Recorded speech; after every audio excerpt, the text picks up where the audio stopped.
Good afternoon बच्चों। आज हम लोग सरदार पूर्ण सिंह का निबंध जो पढ़ रहे थे, आचरण की सभ्यता, उसके आगे का अंश देखेंगे। इसका संकेत मैं आपको यहाँ लिख देती हूँ।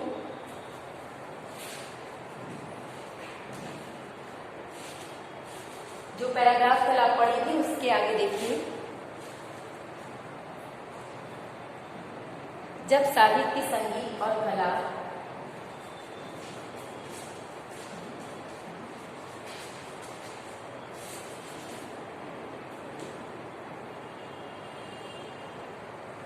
इसके आगे का देखिएगा। देखिए, पहले ये गद्यांश हम पढ़ते हैं, फिर इसमें लेखक कहना क्या चाहता है इसके बारे में मैं आपको बताऊंगी। जब साहित्य, संगीत और कला की अति ने रोम को घोड़ों से उतारकर मखमल के गद्दों पर लिटा दिया, जब आलस्य और विषय विकार की लंपटता ने जंगल और पहाड़ की साफ हवा के असभ्य और उदंड जीवन से रोम वालों का मुख मोड़ दिया, तब रोम नरम तकियों और बिस्तरों पर ऐसा सोया कि अब तक न जागा और न कोई उसे जगा सका। और एंग्लो सैक्सन जाति ने जो उच्च पद प्राप्त किया, वह उसने अपने समुद्र और जंगल पर्वत से संबंध रखने वाले जीवन से ही प्राप्त किया। अब देखिए, इस गद्यांश में लेखक ने किस बिंदु पर प्रकाश डाला है। ध्यान देंगे तो पढ़ते ही आपको स्पष्ट हो गया होगा कि लेखक इसमें कहना क्या चाहता है। देखिए, रोम वालों का उदाहरण लेखक ने दिया है कि जब साहित्य, संगीत और कला की अति ने, अर्थात जब तक रोमवासी घोड़े पे सवार रहे, जंगलों, पहाड़ों और पर्वतों के कठोर यात्रा करते थे, उसके सौंदर्य को देखते थे, उसमें जीवन जीने की कला को सीखते थे और दिन रात घोड़ों पे ही सोना, दौड़ना, जगना उनका जीवन शैली था, तब तक तो वो अपने जीवन क्षेत्र में काफी आगे बढ़ते गए। लेकिन जैसे ही उन्होंने साहित्य, कला, संगीत की अति में अपने को डुबा करके आलस्य और विलासिता से परिपूर्ण जीवन व्यतीत करना शुरू किया, उस आलस्य और विलासिता ने ही उनके जीवन को पतन की ओर पहुंचा दिया। तो जीवन में सफलता प्राप्त करने के लिए इन रोम वासियों और एंग्लो जाति का उदाहरण देकर लेखक हमें क्या संदेश देना चाहता है। यहाँ मुझे यही संदेश समझ में आता है कि यदि आप जीवन में सफलता प्राप्त करना चाहते हैं, आगे बढ़ना चाहते हैं, तो सबसे महत्वपूर्ण बिंदु क्या है? अपने कर्म को याद रखना, लगातार परिश्रम करना। जहाँ व्यक्ति अपने कर्तव्य से विमुख होता है, आलस्य और भोग विलासिता में जीवन व्यतीत करना शुरू करता है, वहीं उसका पतन प्रारंभ हो जाता है, जैसा कि रोम वालों का दिखाई दिया। और दूसरी ओर एंग्लो जाति के लोगों ने जो कठिन जीवन जीते थे, उन्होंने उच्च पद को कैसे प्राप्त किया? क्योंकि वो लोग समुद्र, जंगल और पर्वत से संबंध रखते थे, कठोर परिश्रम करते थे। उनका कठोर परिश्रम करना, कर्म में हर वक्त लिप्त रहना ही उनके विकास का आधार बना। तो इस गद्यांश के अंतर्गत मुझे लगता है आप समझ रहे होंगे कि जीवन में सफलता का आधार क्या है? कठोर परिश्रम, लगातार कर्म करना और अपने को कर्मशील बनाए रखना। और जहाँ व्यक्ति आलस्य, अकर्मण्यता और विलासिता से परिपूर्ण हो जाता है, युक्त हो जाता है, वहीं उसका पतन शुरू हो जाता है। अब इसमें देखिए, एक प्रश्न पूछा जा सकता है कि रोम वासियों का जीवन कैसा था। तो रोम वासियों का जीवन पहले तो वीरता से परिपूर्ण, असभ्य और उदंडता से परिपूर्ण था। इसी गद्यांश से एक प्रश्न यदि ये पूछा जाए कि रोम को घोड़ों से उतारकर मखमल के गद्दों पर किसने लिटा दिया, तो रोम को घोड़ों से उतारकर मखमल के गद्दे पर संगीत, साहित्य और कला की अति ने लिटा दिया। मखमल के गद्दे पर लेटने का क्या मतलब है? यहाँ देखिए, मखमल के गद्दे पर लेटने का तात्पर्य रोमवासियों की विलासिता, अकर्मण्यता और आलस्य से है कि जब वो विलासी, अकर्मण्य और आलस्य से परिपूर्ण हो गए, तो कैसे पतन के गर्त में गिरे कि आज तक वो ऊपर नहीं उठ पाए। अगला गद्यांश देखिए बच्चों। धर्म और आध्यात्मिक विद्या के पौधों को ऐसे आरोग्यवर्धक भूमि देने के लिए जिसमें वह प्रकाश और वायु में सदा खिलता रहे, सदा फूलता रहे, सदा फलता रहे। यह आवश्यक नहीं कि बहुत से हाथ एक अनंत प्रकृति के ढेर को एकत्र करते रहें। धर्म की रक्षा के लिए क्षत्रियों को सदा ही कमर बांधे हुए सिपाही बने रहने का भी तो यही अर्थ है। यदि कुल समुद्र का जल उड़ा दिया जाए तो रेडियम का एक कण ही हाथ लगेगा। आचरण का रेडियम क्या एक पुरुष का, क्या जाति का, क्या एक जगत का, सारी प्रकृति को खाद बनाए बिना, सारी प्रकृति को हवा में उड़ाए बिना भला कब मिलने का है। अब आगे का जो लाइन है उस पर ध्यान दीजिएगा कि प्रकृति को मिथ्या करके नहीं उड़ाना, उसे उड़ाकर मिथ्या करना, समुद्र में डोरा डालकर अमृत निकालना है, सो भी कितना जरा सा। संसार की खाक छानकर आप आचरण का स्वर्ण हाथ आता है, क्या बैठे बिठाए भी वह मिल सकता है। इस गद्यांश में लेखक ने एक ही बात पर प्रकाश डाला है कि जो श्रेष्ठ आचरण की प्राप्ति होती है वो हमें बैठे बिठाए कदापि नहीं मिल सकती। उन्होंने जैसा रेडियम का उदाहरण दिया और बहुत खाक छानने के बाद हमें थोड़ा सा स्वर्ण हाथ आता है, इसका उदाहरण दिया, तो इसमें लेखक देखिए कहना क्या चाहता है कि जो वेदांत शास्त्री हैं उनके समान सृष्टि को असत्य, मिथ्या और माया कहकर त्याग देने से कोई लाभ होने वाला नहीं है। अर्थात संसार को निस्सार समझकर, बेकार समझकर उसे त्याग देने से मानव प्रकृति में परिवर्तन नहीं पा सकता। यह परिवर्तन तो केवल उसी दिशा में संभव है जब हम अपनी दूषित और स्वच्छंद प्रकृति का पूर्णतः परित्याग कर देंगे। अपनी स्वच्छंद प्रकृति और दूषित वातावरण को त्याग कर देंगे तभी वो हमें मिल सकता है। और इसके लिए व्यक्ति को अपने आलस्य को त्यागना होगा, कर्मठ बनना होगा, धैर्यपूर्वक संसार के अनुभव प्राप्त करने होंगे और अपनी प्रकृति में वांछित परिवर्तन लाना होगा। आचरण को प्राप्त करना, यहाँ लेखक ने देखिए क्या बताया है, ठीक वैसे ही है जैसे समुद्र में डोरा डालकर उसमें से एक या दो बूंद अमृत प्राप्त होता है। जिस प्रकार धूल के कणों को छानने के बाद थोड़े से ही स्वर्ण की प्राप्ति हो पाती, क्योंकि बहुत परिश्रम के बाद थोड़ा सा ही स्वर्ण हाथ लगता है, पूरी राख निकल जाती है। उसी प्रकार संपूर्ण विश्व की खाक छानने के बाद आचरण रूपी मूल्यवान स्वर्ण की प्राप्ति होती है। बैठे बिठाए इतने आसानी से आचरण की प्राप्ति नहीं हो सकती। अब देखिए यहाँ लेखक क्या कहता है कि किसका परित्याग किए बिना आचरण रूपी रेडियम हाथ में नहीं लगेगा।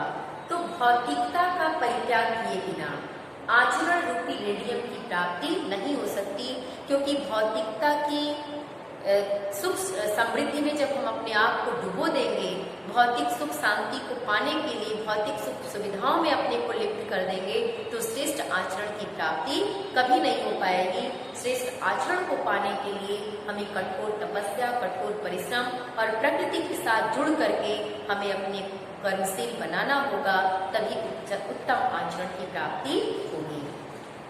आज इसको हम लोग खत्म कर लेंगे बेटा। थोड़ा सा और देखिए कि ऋषियों को पैदा करने के योग्य असल में पृथ्वी का बन जाना तो संभव है, आसान है, परंतु ऋषियों को अपनी उन्नति के लिए राख और पृथ्वी बनाना कठिन है, क्योंकि ऋषि तो केवल अनंत प्रकृति पर सजते हैं। देखिए उस गद्यांश को, हमारी जैसी पुष्प सया पे मुरझा जाते हैं। कहने का तात्पर्य ये है कि जो ऋषि गण होते हैं, ऋषि मुनि होते हैं, अगर आप उन्हें विलासिता का जीवन जीने के लिए दे दीजिए, ऐशो आराम दे दीजिए, सारी सुख समृद्धि और संपन्नता दे दीजिए, तो वो उस वातावरण में अपना जीवन कदापि नहीं जी पाएंगे। वहीं उनका जो ऋषि का तेज है वो समाप्त हो जाता है, उनके जीवन की साधना विलुप्त हो जाती है। जीवन की साधना उनकी तभी सार्थक होती है जब वो प्रकृति के साथ लड़कर कठोर जीवन साधना करने में अपने आप को सफल बनाते हैं, क्योंकि जीवन की भौतिकता में लिप्त होकर वो अपने जीवन को साधना में नहीं लगा पाते। इसीलिए ऋषिगण, जितने भी ऋषि, श्रेष्ठ ऋषि महात्मा होते हैं, वो भौतिकता, विलासिता से दूर होते हैं, क्योंकि भौतिकता और विलासिता की चीजें व्यक्ति को आलस से, अकर्मण्य और एक तरह से कहिए कि भोग विलासिता से परिपूर्ण बना देता है। इसलिए हमें भौतिक सुख सुविधाओं से दूर होकर प्रकृति के साथ जुड़ करके जीवन जीने की प्रेरणा इस गद्यांश से दी गई है। क्योंकि देखिए आगे लेखक ने स्पष्ट किया है कि ऋषियों को पैदा करने वाली पृथ्वी का बन जाना और उसे अपना बताना सरल है, परंतु ऋषियों के व्यक्तित्व को अपनी उन्नति का आधार बनाना बड़ा कठिन है। इसका कारण है कि ऋषि कठोर प्रकृति जीवन में ही उत्पन्न होते हैं और फूलों की सया में वो मुरझा जाते हैं, वहां उनकी साधना सफल नहीं हो पाती, क्योंकि विलासिता एवं आलस्य की गोद में वो पूरी तरह से कुंठित हो जाते हैं। वहां वो जीवन को सफल तरीके से जीने में असमर्थ हो जाते हैं। एक अंतिम गद्यांश, इसको भी आज हम लोग देख लेंगे बच्चों, कि आचरण की सभ्यता का देश ही निराला है। उसमें न शारीरिक झगड़े हैं, न मानसिक, न आध्यात्मिक, न उसमें विद्रोह है, न जंग की का ही नामो निशान है, और न वहाँ कोई ऊंचा है न नीचा, न कोई वहाँ धनवान है न कोई वहाँ निर्धन। वहाँ प्रकृति का नाम नहीं, वहाँ तो प्रेम और एकांत का अखंड राज्य रहता है। जिस समय आचरण की सभ्यता संसार में आती है, उस समय नीले आकाश से मनुष्य को वेद ध्वनि सुनाई देती है, नर नारी पुष्पवत खिलते जाते हैं, प्रभात हो जाता है। देखिए कितना गद्यांश अच्छा है। अब इस गद्यांश को देखते हुए देखिए लेखक ने क्या स्पष्ट किया है। इस गद्यांश में लेखक ने आचरण के सच्चे स्वरूप पर प्रकाश डाला है कि आचरण की सभ्यता की दिव्यता को व्यक्त करने का कैसे इसमें प्रयास किया गया है।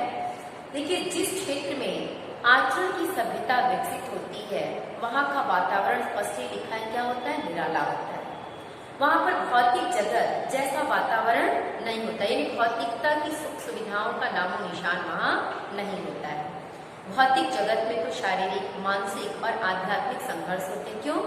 क्योंकि भौतिक सुख सुविधाओं को पाने के लिए हम मानसिक रूप से एक दूसरे से तनाव में आ जाते हैं। अगर भौतिक सुविधा का मतलब क्या है, गाड़ी, घोड़ा, बंगला, एसी, फ्रिज, जितनी भी हमारे सुख भोगने की चीजें ये भौतिकता के अंतर्गत आती हैं। तो जहाँ भौतिकता की बातें आती हैं, वहीं हमारे अंदर मानसिक तनाव, झगड़े, द्वंद्व, ईर्ष्या, द्वेष पनपने लगता है। क्योंकि अगर हमारे घर के सामने वाला 4 व्हीलर खरीदा, मेरे पास 2 व्हीलर है, उसको देखते ही हमारे मन में भी जेलसी की भावना आ जाती है। तो ये भौतिकता की चीजें हमारे अंदर एक तरह का मानसिक संघर्ष पैदा कर देती हैं। किंतु आचरण की सभ्यता के क्षेत्र में इस तरह के संघर्ष को कोई जगह ही नहीं है। जो आचरण है वो आचरण की सभ्यता के क्षेत्र में इस तरह के मानसिक और आध्यात्मिक और शारीरिक संघर्ष के लिए कोई झगड़ा होने का स्थान ही नहीं है। वह शारीरिक, मानसिक, आध्यात्मिक प्रपंच से बिल्कुल परे है। उसमें न तो विद्रोह है, न युद्ध के लिए स्थान मिलता है, न कोई ऊंच नीच की भावना पे आधारित भेदभाव के उसमें दर्शन होते हैं। देखिए उसी में आगे है कि वहाँ धनी और निर्धन की विचारधारा पर आधारित वर्ग भेद को भी कोई महत्व नहीं दिया जाता। वहाँ तो तुच्छ स्वभाव से परे ईश्वरीय भाव से परिपूर्ण मानव प्रेम को ही महत्व दिया जाता है। जो ईश्वरीय भाव से परिपूर्ण मानव प्रेम है उसी को बार बार महत्व दिया जाता है। तात्पर्य क्या है कि आचरण की सभ्यता का क्षेत्र बड़ा असीम है। जिस समय हृदय में प्रेम में आचरण अभिव्यक्त होता है, उस समय चारों ओर आनंदमय वातावरण दिखाई देता है, चारों ओर शांति दिखाई देती है, हर जगह व्यक्ति को सुख आनंद की अनुभूति होने लगती है। क्योंकि आचरण की सभ्यता का प्रसार होते ही नीला युक्त आकाश मंडल को वेद कर वेद की अमृत वाणी, जैसे लगता है कि हमें ईश्वरीय वाणी ही हर जगह सुनाई दे रही है, हर जगह हमें सुख शांति ही अनुभव होता है जब हमारे आचरण उत्तम होते हैं। तो सृष्टि के प्रत्येक नर नारी इस प्रकार प्रफुल्लित हो जाते हैं जैसे डाल डाल पर पुष्प विकसित हो जाते हैं, सर्वत्र प्रभात की आभा फैल जाती है, वातावरण उल्लास से भर जाता है, सारी प्रकृति चैतन्य हो उठती है। जिस प्रकार वेद की ध्वनि आनंद का संचार करती है, नारद का वाणी मस्त बना देता है, वीणा मस्त बना देता है, ध्रुव के संग की मधुर ध्वनि आनंद में डुबा देती है, प्रहलाद का नृत्य उल्लास का संचार कर देता है, शिव का डमरू रोमांच कर देता है, कृष्ण की वंशी प्रेम से परिपूर्ण कर देती है। उसी प्रकार आचरण की सभ्यता से परिपूर्ण वातावरण आनंदमय हो जाता है और सर्वत्र आनंद ही आनंद दिखाई देने लगता है। व्यक्ति के मन में कहीं किसी तरह की ईर्ष्या द्वेष की भावना नहीं रह जाती। अब इसमें देखिए एक पैराग्राफ आया था, ये आपको बताया भी गया था कि पवित्र अपवित्रता उतनी ही बलवती होती है जितनी की पवित्र और पवित्रता। एक लाइन आया था, इसको मैंने पहले भी बताया था। इस सूक्ति के माध्यम से लेखक कहना क्या चाहता है कि ऐसा नहीं है कि व्यक्ति पवित्र आचरण करके ही महान बनता है। कभी कभी हमारे जीवन में घटित घटनाएं, हमारे द्वारा किए गए अपवित्र कार्य हमारे मन, मस्तिष्क और विचारधारा को पूरी तरह से बदल देते हैं और वही व्यक्ति उत्तम आचरण वाला प्राणी बन जाता है। जिसमें उदाहरण के रूप में हमने आपको सम्राट अशोक का नाम बताया था, जिसने कलिंग का युद्ध किया और उस कलिंग के युद्ध में भीषण नरसंहार किया और उस भीषण नरसंहार में कितने लोगों ने अपनी जान को गंवाए, लेकिन उसके पश्चात ही सम्राट अशोक बौद्ध धर्म का श्रेष्ठ अनुयायी बन गया और उसके मन, मस्तिष्क, विचारधारा पूरी तरह से बदल गए और एक श्रेष्ठ आचरण वाला वो प्राणी बन गया। ठीक उसी प्रकार मैंने आपको अंगुलीमाल का भी उदाहरण दिया था।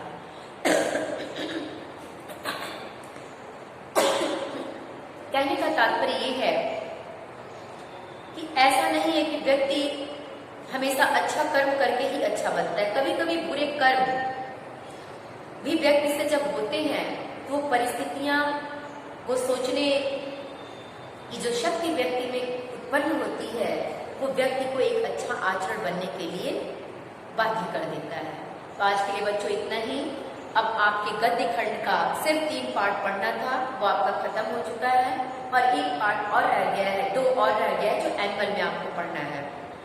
तो अभी हाफ ईयरली तक का पूरा सिलेबस, आपका पाठ्यक्रम जितना भी था आपका समाप्त हो चुका है। मैं आपको कई बार एक चीज बता चुकी हूँ कि गद्य खंड से आपको सूर, कवि 2 ही पढ़ने हैं। ये वाणिज्य और विज्ञान वर्ग के बच्चों के लिए, और आप कला वर्ग के बच्चे भी फिलहाल इतना ही तैयार करेंगे। संस्कृत में आपको प्रयाग, सदाचारोपदेश ये 2 पाठ पढ़ने हैं। कथा भारती में बलिदान और आकाशदीप। आकाशदीप कहानी की कथा वस्तु उद्देश्य लिखित मैं भेजी हूँ, उसकी कथा वस्तु थोड़ा और मैं संक्षेप में समझा दूंगी। और नाटक में आपको सूतपुत्र नाटक ही पढ़ना है, जिसके 4 खंड अलग अलग मैं आपको समझा भी चुकी हूँ। आप उसकी वीडियो जरूर देखी होंगी। और कर्ण का चरित्र चित्रण भी मैंने आपको लिख के दिया है, समझाया भी है। और वैसे भी आप महाभारत देखी होंगी तो आपके सामने सारी घटनाएं उपस्थित होंगी, जिसको आप बहुत सहज तरीके से लिख सकती हैं। और गद्य खंड में आपका भारतवर्ष उन्नति कैसे हो सकती है, महाकवि मां का प्रभात वर्णन और आचरण की सभ्यता, ये 3 पाठ ही पढ़ने हैं। जिसमें पहला आपको भारतेंदु हरिश्चंद्र के द्वारा लिखा गया है, दूसरा महाकवि मां का प्रभात वर्णन जो द्विवेदी युगीन श्रेष्ठ निबंधकार महावीर प्रसाद द्विवेदी जी द्वारा लिखा गया है। और अभी जो हमने पढ़ा आचरण की सभ्यता, ये भी द्विवेदी युगीन श्रेष्ठ निबंधकार सरदार पूर्ण सिंह जी द्वारा लिखा गया है। तो ये आपका समाप्त हुआ। अभी जब आप 19 तारीख से विद्यालय आएंगे बच्चों, तो अब हम लोगों का दोहराव कार्य होगा। प्रश्न पत्र कैसे पूछे जाएंगे ये मैं आपको बताऊंगी। और मैंने आपको पत्र लेखन भी लिख के दिया है, 2 पत्र लिख के मैं आपके पास भेजी हूँ। कैसे वो पत्र आपको लिखना है उस चीज को आप तैयार कर लेंगी। थैंक यू बच्चों।